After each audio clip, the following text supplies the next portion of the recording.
सरला की बहू रिया बीटीएस की दीवानी थी। उसके सिवा उसे कुछ और नजर नहीं आता था। चाहे कितना भी अच्छा एक्टर हो, हीरोइन या सिंगर, उसे किसी से कोई मतलब नहीं था। और उसके कमरे में उसके फोन में बीटीएस का ही फोटो लगा हुआ था। लेकिन उसकी ये हरकत देखकर उसके साथ सरला को बहुत गुस्सा आता था, क्योंकि उन्हें बीटीएस के बारे में कुछ भी नहीं पता था। एक दिन शाम के समय रिया का पति घर आता है। तभी देखता है कि रिया फोन में बीटीएस की वीडियो देख रही होती है। फिर मोहन बोलता है, क्या यार, तुम हमेशा बैठकर बीटीएस के लड़कों को देखती रहती हो। चलो ना, मैं तुम्हें एक सिंगर का परफॉर्मेंस दिखाता हूँ। मैंने तो टिकट भी ले ली है, आज शाम को परफॉर्मेंस है। मेरा मन नहीं कर रहा और मुझे कहीं नहीं जाना। आप चले जाइए और माँ जी को भी ले जाइए। पागल हो क्या तुम? मैंने अपनी और तुम्हारी दोनों की टिकट बुक करवाई है। वहाँ मैं माँ के साथ कैसे जा सकता हूँ? तुम बिल्कुल अजीब हो। हाँ ठीक है, आपको जो बोलना है वो बोलिए, मुझे कोई फर्क नहीं पड़ता। मुझे तो सिर्फ बीटीएस चाहिए, उसके सिवा और कुछ नहीं। अगर इनके लाइव परफॉर्मेंस दिखा सकते हो तो बताइए। नहीं, मुझे इनकी परफॉर्मेंस देखने में कोई इंटरेस्ट नहीं है। इन लोगों को तुम ही देखो। तुमसे जो पूछा है सिर्फ वो बताओ, तुम मेरे साथ चल रही हो परफॉर्मेंस में या नहीं? ये क्या बकवास कर रहे हैं आप? अगर आपको इनके परफॉर्मेंस में इंटरेस्ट नहीं है तो मुझे आपके उस सड़े हुए सिंगर को सुनने में कोई इंटरेस्ट नहीं है, इसलिए मैं आपके साथ कहीं नहीं जाऊंगी। ठीक है, मत जाओ। मैं मरा नहीं जा रहा तुम्हारे साथ जाने के लिए। गलती मेरी है जो मैंने तुमसे पूछा चलने के लिए। मोहन इतना कहकर गुस्से में अपने कमरे में चला जाता है और वहीं पर अपनी बहू बेटी की बात सरला रसोई में खड़ी सुन रही थी। उसे सुनकर सरला को बहुत गुस्सा आता है और फिर वो अपनी बहू के पास जाकर उससे उसका फोन छीन लेती है। फिर रिया जोर जोर से अपनी सास के ऊपर चिल्लाने लगती है, माँ जी आप ये क्या कर रही हो? मेरा फोन वापस कर दीजिए। बीटीएस लाइव आई हैं, फिर वो चले जाएंगे। जल्दी दीजिए ना मेरा फोन। जाने दे, कौन सा मेरा कुछ ले जाएगा। पता नहीं ये बीटीएस वीडियो क्या होता है। पागल हुई जा रही है उसके पीछे, और कुछ तो तुझे दिखता ही नहीं है। ना जाने ये बीटीएस की दीवानी बहू कहाँ से मिल गई। हाँ हूँ मैं बीटीएस की दीवानी, और इन बीटीएस की दीवानी दुनिया भी है। इनके गानों में जादू है, जादू। और बीटीएस के बारे में आपको कैसे पता चलेगा? आप बस मेरा फोन दीजिए। नहीं दूंगी, बिल्कुल नहीं दूंगी। पहले तू अपने पति के साथ जा। तेरी किस्मत अच्छी है जो तुझे इतना प्यारा और परवाह करने वाला इतना अच्छा पति मिला है। लड़कियां तरसती हैं ऐसा पति पाने के लिए। तुझे मिला है तो तुझे उसकी कदर ही नहीं है। अच्छा ठीक है माँ जी, चली जाऊंगी, लेकिन बीटीएस को लाइव देखने के बाद। माँ जी जल्दी फोन दे दो, वरना ये लोग चले जाएंगे। रिया इतना कहकर सरला के हाथ से फोन छीन लेती है, लेकिन तब तक बीटीएस जा चुके थे। उसे देखकर उसको बहुत गुस्सा आता है और वो गुस्से में अपने कमरे में चली जाती है। समय बीत जाता है। फिर एक दिन रिया रसोई में काम करते हुए कानों में हेडफोन लगाकर बीटीएस का गाना सुनकर और आंखें बंद करके नाच रही थी। तभी सरला वहां आ जाती है। गैस पर चढ़ी हुई सब्जी को जलते हुए देखकर उसके कानों से हेडफोन निकाल देती है और बोलती है, तुझे कौन सी मिर्गी के दौरे पड़ गए हैं जो आंखें बंद करके अपने आप में ही मस्त मगन होकर नाचे जा रही है? माँ जी आपने मेरा सारा मूड खराब कर दिया। बीटीएस का इतना अच्छा सॉन्ग सुन रही थी मैं। कुछ देर के लिए मैं बिल्कुल खुश हो गई थी, लेकिन आपसे मेरी खुशियाँ देखी नहीं जाती। पता नहीं आप मेरे पीछे क्यों ही पड़ी रहती हो। मुझे पता था कुछ ऐसा ही होगा। तू गानों में इतना खो गई, तेरे नाक में सब्जी जलने की बू नहीं आई। हे भगवान, मैं क्या करूं इस बीटीएस की दीवानी बहू का। पागल हो गई है ये पूरी की पूरी इन लड़कों के पीछे। माँ जी आपको जो बोलना है मुझे बोलिए। खबरदार, जो आपने इन लोगों के बारे में कुछ भी बोला तो आपको पता नहीं है ना जाने कितनी लड़कियों की दिलों की धड़कन है ये सातों के सातों। होंगे वो लोग वीडियो के दीवाने, लेकिन मेरे घर में बीटीएस का दीवाना नहीं चाहिए। बीटीएस के चक्कर में तू सब कुछ भूल गई है। उसके चक्कर में तू पागल हो गई है, पागल। माँ जी पागल नहीं, दीवानी कहिए। मेरा बस चले ना तो मैं दिन रात बैठकर इन्हीं को देखती रहूं। आपने कभी इन्हें ध्यान से देखा है? कितने हैंडसम लगते हैं। रिया इतना कहकर फिर से बीटीएस के लड़कों के ख्यालों में खो जाती है। उसे देखकर सरला के सर में दर्द होने लग जाता है और वो वहाँ से चली जाती है। समय बीतता जाता है। फिर एक दिन सुबह के समय मोहन हॉल में बैठकर अपनी माँ के पाँव छूकर आशीर्वाद लेता है। तभी रिया वहाँ पर आती है और बोलती है, happy birthday Mohan ji. Thank you. मुझे तुमसे कुछ कहना था। हाँ बिल्कुल बोलिए, आज के दिन आपका ही है। आप जो बोलेंगे मैं वही करूँगी। ओके फाइन, आज के दिन तुम अपने बीटीएस को भूल जाओ और थोड़ा टाइम मेरे साथ स्पेंड करो। मुझे भी थोड़ा स्पेशल फील हो। ठीक है, मैं कोशिश करती हूँ। वैसे आपकी ये विश पूरी करना थोड़ा मुश्किल है, लेकिन आप इतने प्यार से बोल रहे हैं तो ठीक है, कर लेती हूँ। तो फिर ठीक है, तुम कुछ अच्छा खाने के लिए बनाओ। मैं अपने दोस्तों से मिलकर आता हूँ। ठीक है, आप जाइए और एंजॉय कीजिए, बाकी मैं देख लूंगी। तुम अपने बीटीएस के लड़कों को आज के लिए भूल जाओ, उसके बाद मैं जानता हूँ तुम सारे काम देख लोगी। मोहन इतना कहकर वहाँ से चला जाता है और रिया घर के कामों में लग जाती है। कुछ देर बाद फ्री होकर वो अपने कमरे में जाती है और बिस्तर पर लेटकर जैसे ही फोन उठाती है, बीटीएस के लड़कों के साथ लाइव आकर उनको खाना खाते हुए देखकर खुश होती है। उसके बाद आराम से बैठकर बीटीएस देखने लगती है। घर के बाकी के सारे काम भूल जाती है। कुछ देर बाद सरला वहाँ आती है। फोन में बीटीएस के लड़कों को खाते हुए देखती है और बोलती है, छी, ये लोग कैसे खाना खाते हैं? सारी की सारी सब्जियां हरी की हरी है। ये लोग सब्जियां कच्चा ही खा लेते हैं क्या? माँ जी, आपने तो एकदम से मुझे डरा ही दिया। मुझे लगा मोहन जी आ गए और ये लोग कच्ची सब्जी नहीं खा रहे हैं, इसे रोल करके खाते हैं। हाय हाय, छी छी, ये लोग उबला हुआ खाना खाते हैं क्या? तभी ऐसे रूखे सूखे पतले से हैं। माँ जी, इसे सूखा नहीं फिट होना कहते हैं। इन्हें देखती रहेगी खाते हुए। मोहन ने तुझे बोला था कि खाने में कुछ अच्छा बना लेने। खाने में कुछ अच्छा सा बनाएगी या नहीं? माँ जी, मुझे ने खाते देखते मेरा पेट भर जाता है। अब क्या बनाऊं और क्या ही खाऊं? तेरा पेट भर गया होगा, लेकिन हमारा नहीं। हमें तो भूख लगी है। चल जल्दी से कुछ अच्छा सा बना दे। माँ जी, अभी मैं कहीं नहीं जाने वाली। जब ये ऑफलाइन होंगे तब मैं कोई काम कर लूंगी, वरना नहीं। आप जाइए पड़ोसियों के साथ गप्पे मारिए, लेकिन मुझे परेशान मत करिए। ठीक है, मैं जा रही हूँ। खाना बनाना तुझे है, मुझे नहीं। मुझे क्या दिक्कत होगी? सरला इतना कहकर पड़ोसियों के घर चली जाती है और रिया बीटीएस के लड़कों को देखने के चक्कर में खाने में कुछ नहीं बनाती। थोड़ी देर बाद मोहन अपने दोस्तों के साथ घर आता है। अपने दोस्तों को हॉल में बिठाकर अपने कमरे में जाता है और वहाँ रिया को बीटीएस लड़कों को लाइव देखते हुए देख लेता है। फिर बोलता है, मैंने एक दिन के लिए बोला था तुम्हें बीटीएस को भूल जाओ, लेकिन तुम्हें कहाँ सुननी होती है मेरी। नीचे मेरे कुछ दोस्त आए हैं, उनके लिए कुछ खाने पीने के लिए लाओ। लेकिन मैंने तो खाने में कुछ बनाया ही नहीं, फिर क्या लेकर आऊँ? मैं तो बीटीएस को लाइव देखने के चक्कर में भूल गई। मुझे तो पहले से ही पता था तुमसे एक काम नहीं होगा। माँ को फोन करके बोल दो पड़ोस की दुकान से कुछ खाने के लिए ले आए, क्योंकि खाना बनाने का टाइम तो है नहीं।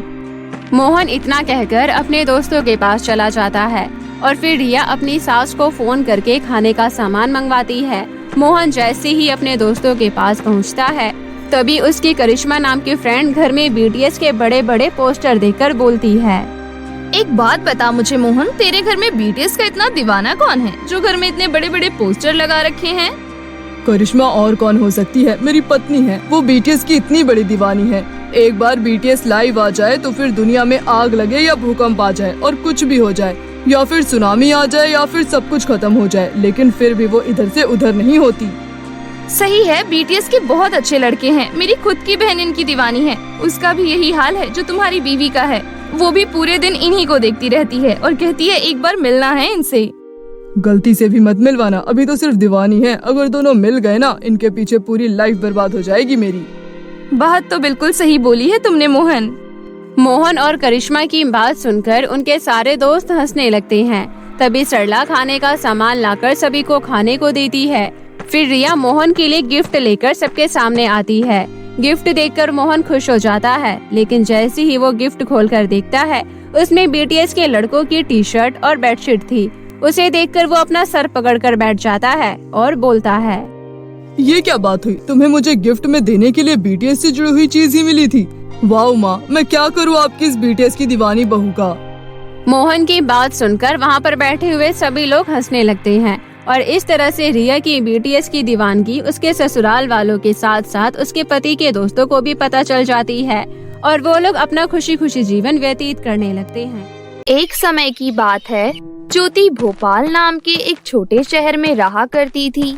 ज्योति बहुत गरीब थी, क्योंकि जब वो छोटी थी तभी उसके पिता की मृत्यु हो गई थी और तब से उसकी माँ मंडी में सब्जियां बेचकर ज्योति का और अपना गुजारा चलाया करती थी।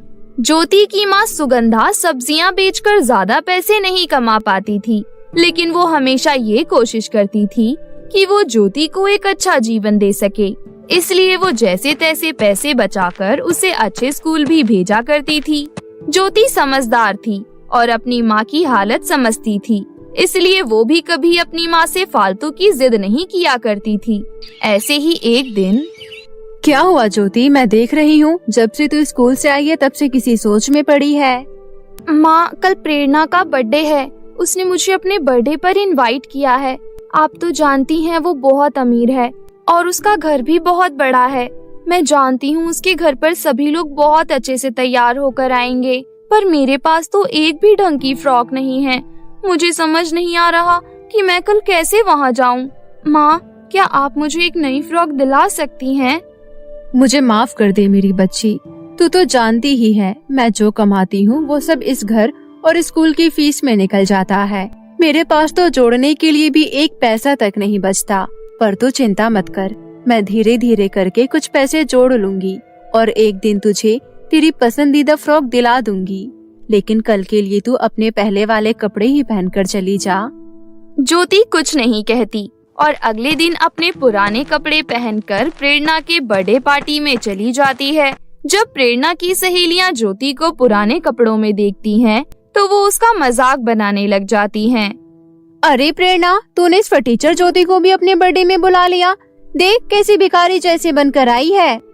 हाँ, तुम बिल्कुल सही कह रही हो। एक तो कोई गिफ्ट लेकर नहीं आई, ऊपर से ऐसी हालत में यहाँ आ गई और यहाँ का माहौल भी खराब कर दिया। सच में प्रेरणा, आखिर तुमने इस ज्योति को यहाँ क्यों बुलाया?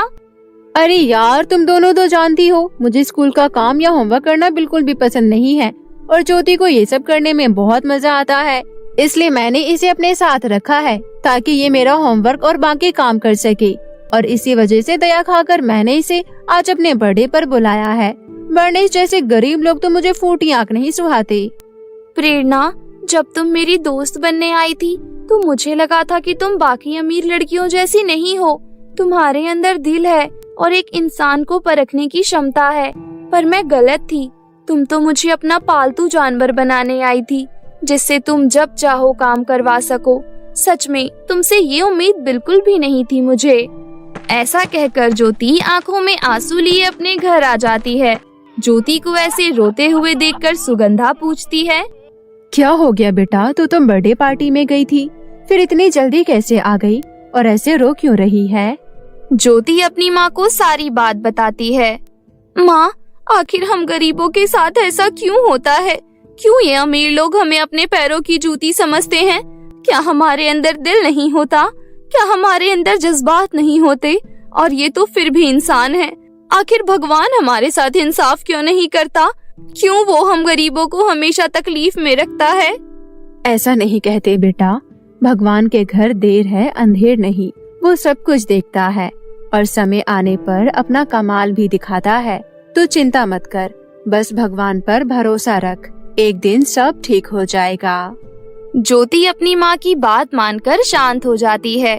फिर अगले दिन जब स्कूल की छुट्टी होती है तो सभी बच्चे स्कूल से बाहर आने लगते हैं।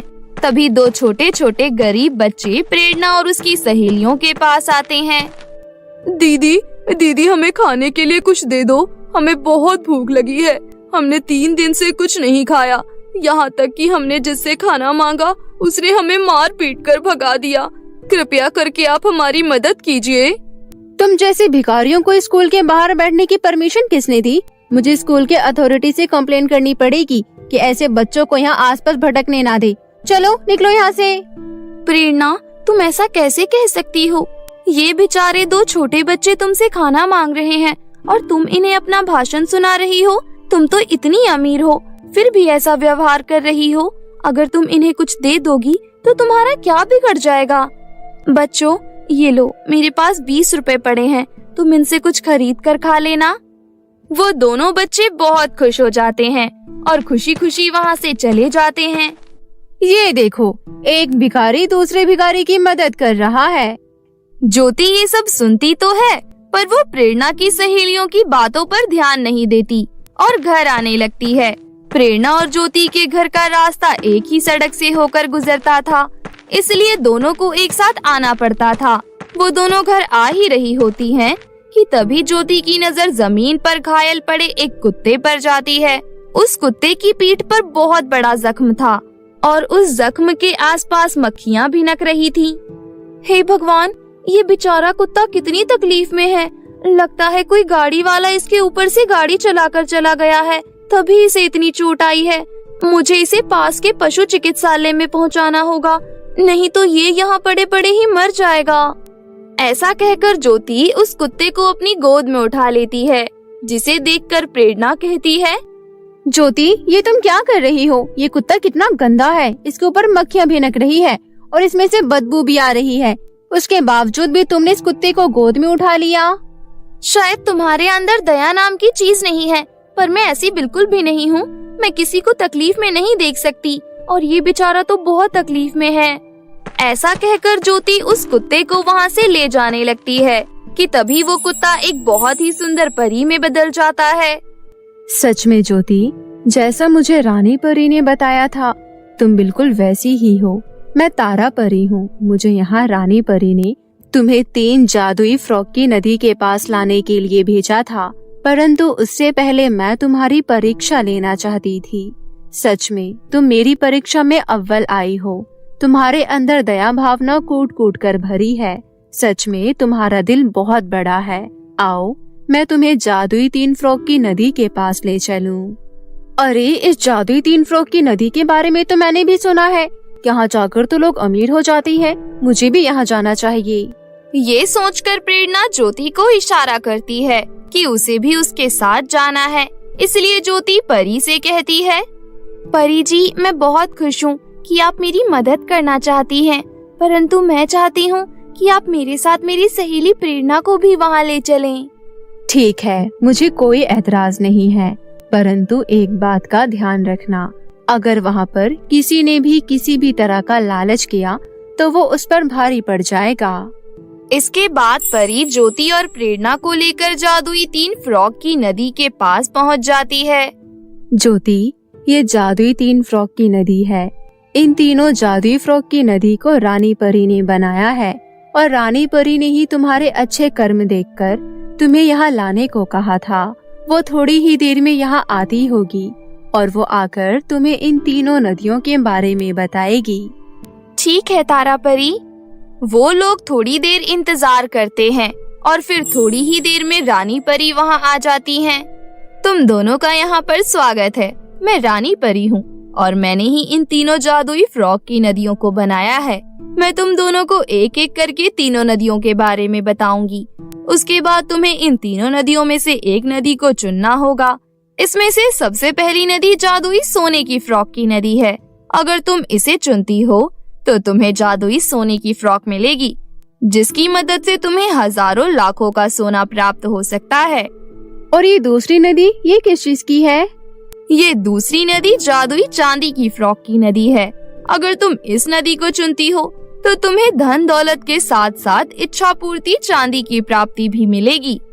और ये तीसरी नदी, ये किस चीज की है? ये तीसरी नदी फटे पुराने फ्रॉक की नदी है। अगर इस नदी को तुम चुनती हो तो तुम्हें इस नदी के अंदर जाकर इसके अंदर फंसे लोगों की रक्षा करनी होगी और उन्हें सही सलामत इस नदी से बाहर निकालना होगा। और इसके लिए तुम्हें इनाम के तौर पर केवल 5000 रुपए मिलेंगे। अब तुम दोनों मुझे बताओ कि तुम दोनों कौन सी नदी को चुनना चाहती हो? रानी परी, मैं तीसरी नंबर की नदी का चुनाव करना चाहती हूँ। ठीक है, लेकिन मुझे उससे पहले इसका कारण बताओ। रानी परी, मुझे मेरी माँ ने सिखाया है कि हमें हमेशा दूसरों की मदद करनी चाहिए। इंसान का जन्म इंसानियत दिखाने के लिए हुआ है। अगर हम एक दूसरे की मदद नहीं करेंगे तो हमारा मानव होने का कोई मतलब नहीं बनता। इसलिए मैं तीसरी नदी का चुनाव करना चाहती हूँ। बहुत खूब ज्योति। ज्योति, तू सच में 1 नंबर की बेवकूफ है। अरे, तू तो पहले से ही गरीब है। तुझे तो सोने या चांदी की फ्रॉक की नदी को चुनना चाहिए था और तूने तीसरी फ्रॉक की नदी को चुना। बेवकूफ। लेकिन मैं तेरे जैसे बेवकूफ नहीं हूँ। रानी परी, मैं चांदी की नदी को चुनना चाहती हूँ ताकि मेरे पास धन दौलत भी आ जाए और एक इच्छा पूर्ति फ्रॉक भी आ जाए और मैं पहले से भी ज्यादा अमीर बन जाऊँ। ऐसा कहकर जैसे ही प्रेरणा चांदी की नदी की फ्रॉक में डुबकी लगाती है, उसे बहुत तेज करंट लगने लगता है और वो बहुत ज्यादा बदसूरत हो जाती है। यहाँ दूसरी ओर जैसे ही ज्योति तीसरी नदी में डुबकी लगाती है, वैसे ही वो अत्यंत सुंदर बन जाती है। साथ ही साथ उसके पास ढेर सारी धन दौलत आ जाती है, परंतु तब भी उसका ध्यान प्रेरणा पर ही होता है। जैसे ही वो प्रेरणा की हालत देखती है तो वो रानी परी से कहती है, रानी परी, आप कृपया करके प्रेरणा को छोड़ दीजिए। उसे उस करंट के कारण तकलीफ हो रही होगी। आप चाहे तो मुझसे ये धन दौलत वापस ले लीजिए, लेकिन उसे छोड़ दीजिए। ज्योति की बात सुनकर रानी परी प्रेरणा को उस नदी से बाहर निकाल देती है, जिसके बाद प्रेरणा सीधा जाकर ज्योति के गले लग जाती है और माफी मांगते हुए कहती है, मुझे माफ कर दो ज्योति। मैं हमेशा अपने पैसों पर घमंड करती रही और गरीबों से नफरत करती रही। यहाँ तक कि मैंने तुम्हारी दोस्ती को भी पैसों के तराजू में तोला। लेकिन तुम एक सच्ची दोस्त हो और साथ ही साथ एक बहुत अच्छे इंसान भी हो। मैंने जो किया उसके लिए हो सके तो मुझे माफ कर देना। कोई बात नहीं प्रेरणा, मेरे लिए अब भी तुम मेरी एक बहुत अच्छी दोस्त हो और हमेशा रहोगी। इसके बाद रानी परी ज्योति का ढेर सारा आशीर्वाद और ढेर सारी धन दौलत के साथ विदा करती है। उस धन दौलत की वजह से ज्योति का जीवन अब पहले से बेहतर हो जाता है, परंतु वो सारा धन अपने लिए इस्तेमाल नहीं करती, बल्कि उन पैसों से वो अपने जैसे और गरीब लोगों की मदद भी करती है और इस काम में अब उसका साथ प्रेरणा भी देने लगती है और इस तरह वो दोनों दूसरों की मदद करते हुए हंसी खुशी जीने लगते हैं। गरीब की 4 बेटियां। मीनू दिखने में बहुत काली थी और उसके माता पिता बहुत गरीब भी थे, जिसकी वजह से उसकी कहीं शादी नहीं हो रही थी। मीनू की कहीं शादी ना होने की वजह से उसके माता पिता बहुत चिंता में रहते थे। मीनू का गांव बहुत पुराने ख्यालात का था। सारे गांव वाले राघव नाम के एक लड़के को पकड़ते हैं जो मीनू से 5 साल का छोटा था और उसी से मीनू की शादी करवा देते हैं। शादी करके मीनू राघव के साथ रहने लगती है। गांव वालों के डर से राघव को मीनू को अपने पास रखना पड़ता है। मीनू घर की जिम्मेदारी बहुत अच्छे से देखती थी। शादी के 10 साल बीत जाते हैं। मीनू की 4 बेटियां थी। तभी एक दिन राघव के ऑफिस में पूर्णिमा नाम की एक औरत आती है। पूर्णिमा बहुत खूबसूरत थी।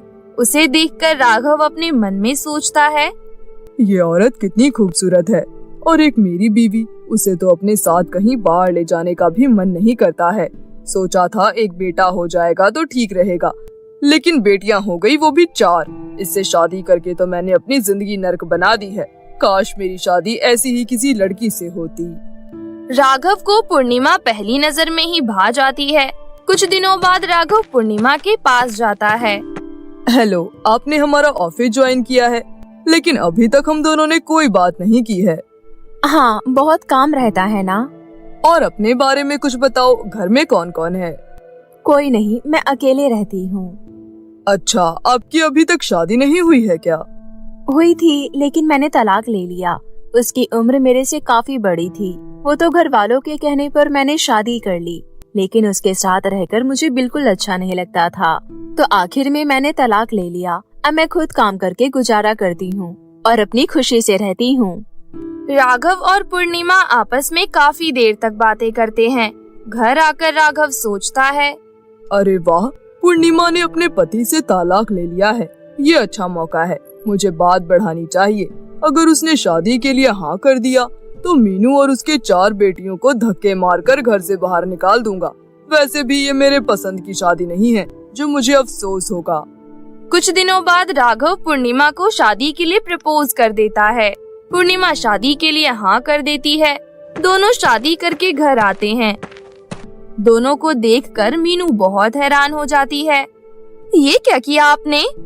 मैंने जो किया है बिल्कुल ठीक किया है। ये मेरी जिंदगी है और मैं इसे अपनी मर्जी से जीना चाहता हूँ। अगर तुम्हारे गांव वालों ने जबरदस्ती मेरी तुमसे शादी नहीं करवाई होती तो मैं तुम जैसी लड़की की तरफ देखता भी नहीं। मेरे बारे में नहीं सोचा? कोई बात नहीं, कम से कम अपनी बेटियों के बारे में तो सोच लेते। नहीं, मुझे इन 4 से भी कोई मतलब नहीं है। अब मैंने अपनी जिंदगी की नई शुरुआत कर ली है। तुम अपनी 4 बेटियों को लेकर मेरे घर से बाहर निकल जाओ। मैं कहाँ रहूंगी? मेरे माता पिता का देहांत हो गया है। अब मैं वहाँ भी नहीं जा सकती हूँ। ये सब मुझे नहीं पता। तुम्हारी वजह से मैं अपनी नई जिंदगी खराब नहीं करना चाहता हूँ। मीनू अपनी 4 बेटियों को लेकर घर से बाहर निकल जाती है। वो रोते हुए अपने मन में सोचती है, रात में मैं अपनी बेटियों को लेकर कहाँ जाऊँ? लेकिन यहाँ खड़े होकर कुछ नहीं होने वाला, कहीं तो जाना पड़ेगा। मीनू अपनी 4 बेटियों का हाथ पकड़कर आगे बढ़ती है। माँ, अंधेरे में डर लग रहा है और कुछ दिखाई भी नहीं दे रहा है। डरो नहीं, मैं हूँ ना तुम सबके साथ। मम्मी, मुझे प्यास लग रही है। तुम 4 एक दूसरे का हाथ पकड़ के यहीं रहना, मैं नल से पानी लेकर आ रही हूँ। मीनू पानी लेने के लिए आगे बढ़ती है। तभी नशे में एक आदमी आता है और उसका हाथ पकड़ लेता है। क्या बात है, अंधेरी रात को कहाँ जा रही हो? मेरा हाथ छोड़ो। तभी वहाँ पर गांव का एक आदमी आता है। उसका हाथ छोड़। तू कौन है इसका जो बीच में टांग अड़ाने आ गया? लगता है प्यार की भाषा तुझे समझ में नहीं आती है। इतना बोलकर संजय उसे मारने पीटने लगता है। वो आदमी मीनू का हाथ छोड़कर वहाँ से भाग जाता है। आपका धन्यवाद। इतनी रात में तुम अकेले कहाँ जा रही हो? मेरे साथ मेरी 4 बेटियां और हैं। मेरे पति ने हम सबको घर से बाहर निकाल दिया है। ये तो तुम्हारे साथ बहुत बुरा हुआ। वैसे यहीं पास में मेरी बुआ रहती है, अगर चाहो तो कुछ दिनों के लिए वहाँ रुक सकती हो। उसके बाद रहने का ठिकाना मिल जाए तो चली जाना। वैसे भी बच्चे बहुत भूखे प्यासे लग रहे हैं, वहाँ पेट भर कर खाना। संजय मीनू और उसकी बेटियों को अपनी बुआ के घर लेकर जाता है। संजय अपनी बुआ को मीनू के बारे में बताता है। आओ आओ बेटी, तुम्हारे बारे में जानकर मुझे बहुत दुख हुआ। इतनी प्यारी बच्चियों को लेकर अकेली इधर उधर घूम रही थी। इस दुनिया में कैसे कैसे लोग हैं। बिटिया, तुम परेशान मत हो, जितने दिन चाहो यहाँ रुक सकती हो। बुआ, टेबल पर सबके लिए खाना लगा दो और आप मेरे साथ कमरे में आओ, मुझे आपसे कुछ बात करनी है। संजय और उसकी बुआ कमरे में जाते हैं। संजय अपनी बुआ से कहता है, बुआ, बड़ी मुश्किल से इसे फंसा कर लाया हूँ। अब किसी अमीर क्लाइंट के हाथों इसे और इसकी बेटियों को बेच देना। हाँ, बहुत बड़ा माल हाथ आया है, लेकिन इसे शक तो नहीं हुआ ना? अरे नहीं, बहुत सफाई से काम किया है मैंने। इस बार मुझे पैसों में बिल्कुल आधा भाग चाहिए। मीनू दोनों की ये बातें सुन लेती है। ये आदमी मुझे यहाँ बेचने लाया है। मैं अभी अपनी बेटियों को लेकर यहाँ से भाग जाती हूँ। मैं अपने और अपनी बेटियों के साथ कुछ गलत नहीं होने दूंगी। मीनू अपनी बेटियों के पास जाती है। चलो, हमें यहाँ नहीं रहना। माँ, अभी तो हम आए हैं, अभी तो हमारा खाना भी खत्म नहीं हुआ है। खाना तो खाने दो। और वैसे भी अम्मा ने बोला है कि हम जितने दिन चाहे यहाँ रुक सकते हैं। फिर आप जाने के लिए क्यों बोल रही हो? ज्यादा सवाल जवाब मत करो। मैंने कहा ना, चलो, हम यहाँ नहीं रुकेंगे। दरवाजा खुला है, एक एक करके निकल जाते हैं। मीनू अपनी बेटियों को लेकर बाहर निकलती है। तभी संजय और उसकी बुआ की नजर उन पर पड़ जाती है। दोनों उन्हें पकड़ने के लिए उनके पीछे भागते हैं। हमें इनको पकड़ना होगा, वरना हमें बहुत बड़ा नुकसान हो जाएगा। दोनों को अपने पीछे भागता हुआ देख मीनू रोने लगती है। हे भगवान, मेरी मदद करो। मेरी बच्चियों, जोर जोर से भागो। चाहे कुछ भी हो जाए, हमें इन दोनों के हाथ नहीं आना है। तभी मीनू सामने एक बड़ा सा रेस्टोरेंट देखती है और वो अपनी बेटियों को लेकर रेस्टोरेंट के अंदर घुस जाती है। यहाँ बहुत सारे लोग हैं, यहाँ पर वो दोनों हमें नहीं पकड़ पाएंगे।